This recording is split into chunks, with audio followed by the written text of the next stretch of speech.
밤하늘의 별. 밤하늘에 별이 없다면 인류는 참 밋밋하고 무료한 우주를 견디기 어려웠을 겁니다.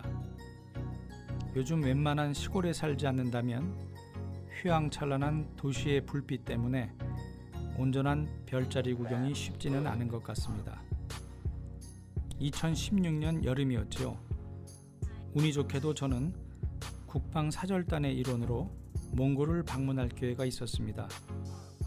땅은 넓고 인구는 적은 몽골은 수도인 울란바토르를 조금만 벗어나도 말 그대로 대초원이 펼쳐지며 까마득한 지평선이 이방인의 시선을 압도했습니다. 숙소는 게르라고 불리우는 유목민들의 이동식 텐트를 이용했는데 한 여름임에도 장작불을 피우지 않고서는 추위에 잠을 이룰 수 없는 날씨였습니다. 화장실은 또 얼마나 멀리 있었는지.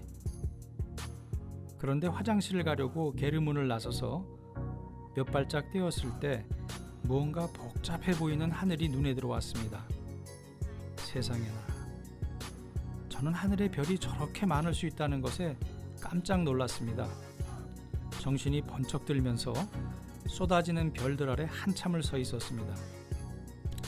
제 인생에서 자신의 존재조차 잊어버리고 어떤 대상에 몰입했던 특별한 순간이었죠. 사실 별이 인류에게 이런 감동만 주었던 것은 아니라고 합니다. 별로 인해 태동한 점성술과 천문학은 인류 역사에 커다란 영향을 미쳤습니다. 점성술은 인간의 불안을 위로해주면서 삶의 방향을 점지해 주었고, 별자리의 위치를 파악하는 데서 시작된 초기 천문학은 땅과 바다에서 이동의 길잡이가 되어 주었습니다. 특히 항해술의 비약적인 발전은 별들이 기여한 바가 크다고 하겠습니다. 북반구에서는 북극성이, 남반구에서는 남십자성이 움직이지 않는 포인트가 되어 자신의 위치를 파악하고 항로를 개척해 갈 수 있는 기준이 되어 주었답니다. 군대에는 두 부류의 사람들이 있습니다. 별 볼 일 있는 사람들과 별 볼 일 없는 사람들입니다.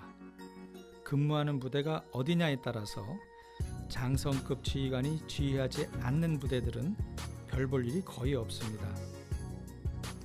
병사로 군생활을 했던 사람들 중에는 복무 기간 동안 별은커녕 영관장교도 마주치기 어려웠다고 말하는 이들이 많습니다.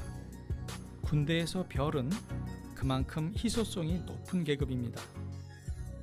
물론 3군 본부가 함께 있는 이곳 계룡대는 별 볼 일이 아주 많습니다만, 장성수를 축소해 나가는 국방개혁 플랜이 진행되면 계룡대의 별들도 점차 줄어들겠죠. 지난 4월 우리 군은 육군과 공군의 참모총장이 임명되면서 많은 장성들이 새롭게 진급을 하거나 보직을 옮기는 등 별들의 대이동이 있었습니다. 그런데 왜 장군들의 계급장이 별 모양일까요? 저는 그 별 모양의 계급에 부하들은 물론 우리 국민들의 간절한 소망이 새겨져 있다고 생각합니다. 별은 태양이 빛나는 낮 하늘에서는 보이지 않습니다. 별은 늘 어두운 밤하늘에서 그 빛을 발하며 자리를 지켜주죠. 여행자들은 해 떨어진 광활한 초원이나 칠흑 같은 밤바다에서 길을 잃고 고립되었을 때 별자리들의 의지에 생존할 수 있는 길을 찾아냅니다. 저는 우리 국민들이 장군들의 어깨에 밤하늘의 별보다 더 반짝이는 별을 달아준 이유가 이와 같다고 봅니다. 어느 날 문득 눈앞이 캄캄해지는 국가적 위기가 닥쳤을 때 제일 먼저 바라볼 사람들이 간절히 필요하기 때문일 것입니다.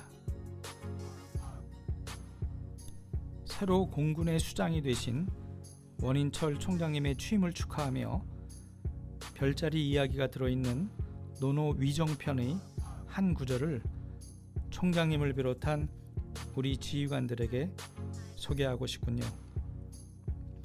위정이덕 비여북신 거기 소위 중성공지라. 진정한 리더십이란 북극성은 그저 자기 자리를 지키고 있으나 멀고 가까운 무별들이 그 주위를 따라서 도는 것과 같다. 이 번호는 여기까지입니다. 감사합니다.